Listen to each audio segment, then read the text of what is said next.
Hey guys, welcome to lesson 7.5. We're obviously still working on trigonometry, but this time we're going to be moving into some word problems and more specifically finding sides of right triangles that come up in word problems. So I know some of you cringe at the sight of word problems, but I promise you that these aren't going to be all that difficult, and they're useful. They're things that you might actually use out in your real life.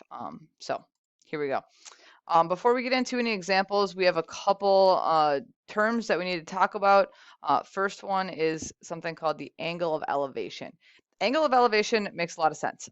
If you know what elevation means, it means like going up. So it's the angle you lift your eyes to look up at something above. So you can draw a little diagram in your notes. It doesn't have to be a super beautiful tree, but draw something, and then maybe a little guy or a gal like we have here. And the important thing is to know that the angle of elevation is this angle right here. It's from horizontal upward.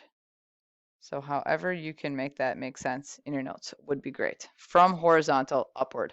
A lot of times when you see an angle of elevation problem, it's going to say something like the angle of elevation to the sun is such and such. Okay, so sun's up in the sky, angle of elevation would be that angle that you lift your eyes up to the sun. Okay. This guy here is a little trickier. Angle of depression. So angle of depression still makes sense. Depression means to go down. So it's the angle that you lower your eyes to look at something below. And I do like this diagram here. It's a guy that's like standing on top of a building, and then he's looking down at a car. The car looks like it's from 1900, but it's a car. Okay, so the angle of depression is from horizontal downward. Okay, so it's this angle that's formed out here. Okay. The problem with angle of depression is that a lot of times when you actually draw your triangles, your right triangles in these word problems, the triangle that you end up drawing is this one right here. So I'm going to draw that in. So this triangle here, a lot of times, is the triangle that gets drawn. Well, the problem is that red triangle that I just drew, the angle of depression isn't even part of that triangle. It's like outside of it. It's on the other side of it, okay? So what you can do is you can realize that you have a horizontal line here and a horizontal line here. And then this is something that keeps coming up in geometry class.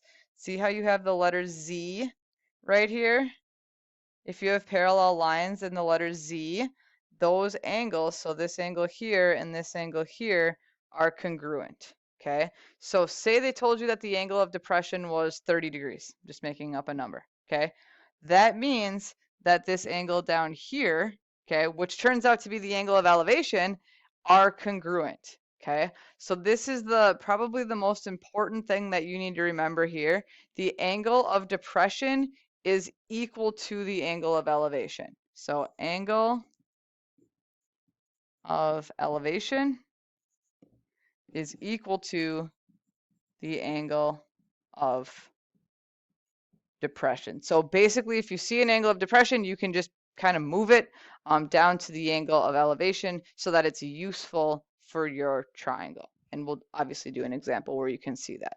Okay, so here's the first word problem. Definitely pause and write it down. This is one of the lessons where there's just unfortunately a little bit more writing, but that's okay. We can deal with it. So I will read it. You can write. It says at 9 a.m. the angle of elevation to the sun is 63 degrees. If a tree makes a shadow that is 14 feet long, how tall is the tree? Okay, so a couple hints that I have for you.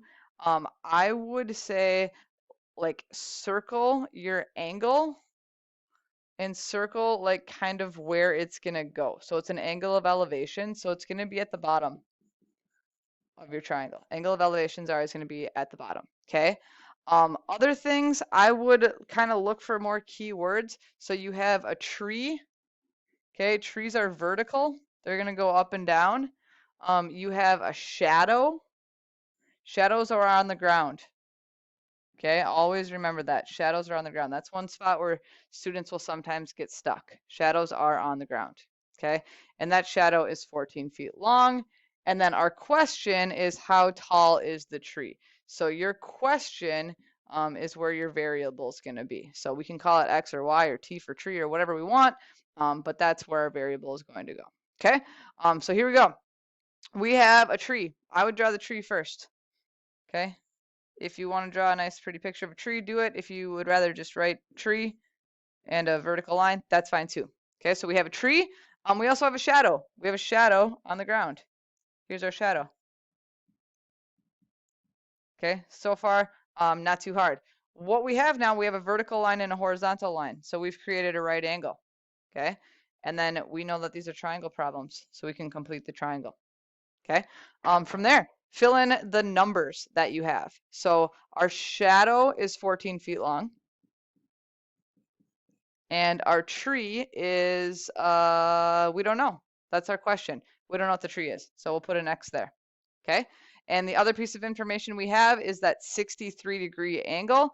Remember, it should be on the bottom. Okay. So it needs to go right here. 63 degrees. Okay. So it's all set up. On your test, you're really just going to have to set these problems up accurately, and you're going to get lots of credit for doing that. So just by doing that much, you've accomplished a lot. Okay. Final thing we have to do then to solve this problem is we need to label our sides. So we don't care about the hypotenuse in this case. We do care about the opposite side, and we do care about the adjacent side. So let's label those. Okay, trig ratio that has opposite and adjacent, according to SOHCAHTOA. Opposite and adjacent is our tangent. So we're going to say tangent of 63 degrees is equal to opposite, which is x, over adjacent, which is 14. Okay, and then we've done this. We've solved these before, so it shouldn't be too hard at this point. We want to get rid of divide by 14. To do that, we would multiply by 14. Those can get crossed off. This part here is going to go into our calculator. So I'm going to hop on Desmos, and 14 tangent 63. Definitely make sure that you're in degrees first. And then let's get that typed in. 14 times tangent of 63. And we get 27.476, so 27.48.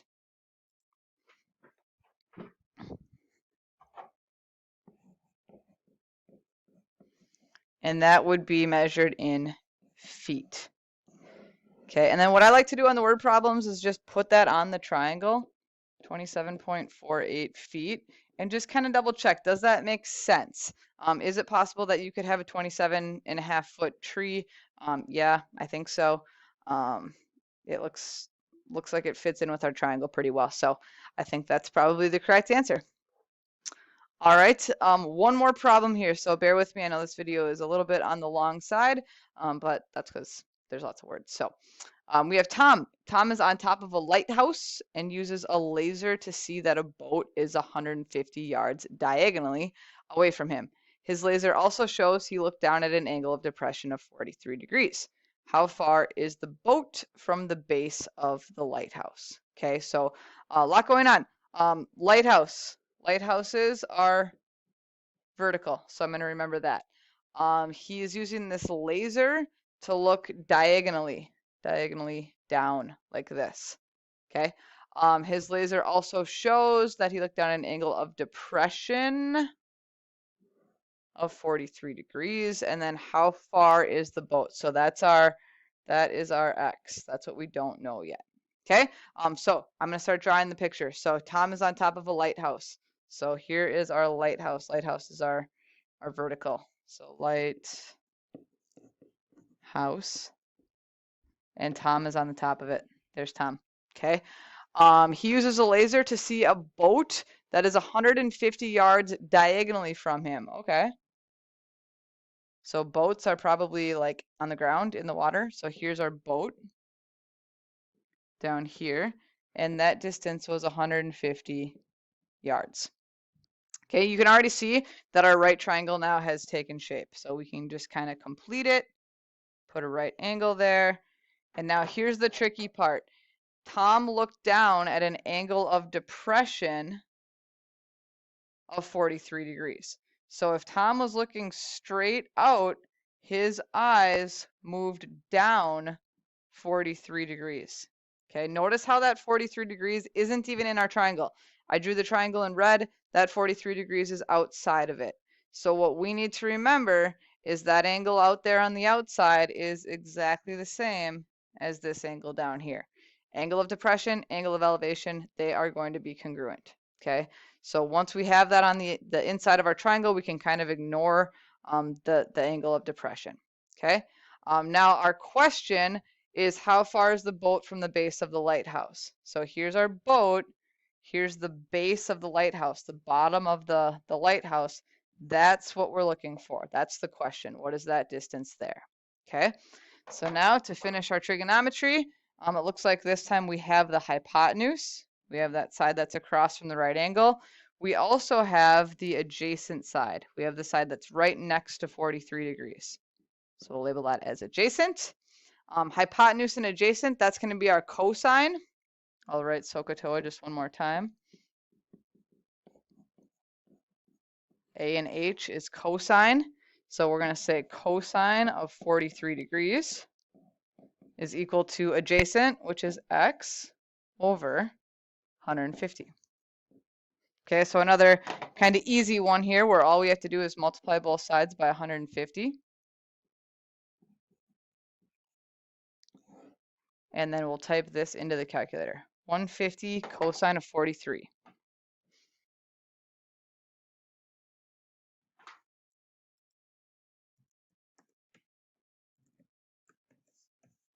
And we're going to get 109.70. 109.70. And these are in yards. And then again, I like to just put that on the diagram just to make sure that it looks right. Kind of think about it for a second. Main question here is that side smaller than the hypotenuse? Because if we got a number bigger than the hypotenuse, that's not going to be correct. Hypotenuse should always be the longest side. So there we go. Looks good. Make sure that you're doing a good job with your notes in practice. That's my reminder for today. Make sure that you're not just doing sloppy notes that don't make any sense. Make sure that they're very nice. Same thing with your practice. Make sure you're not just copying answer keys and things like that, because this is really where the learning happens. So good luck. Let me know if you have any questions.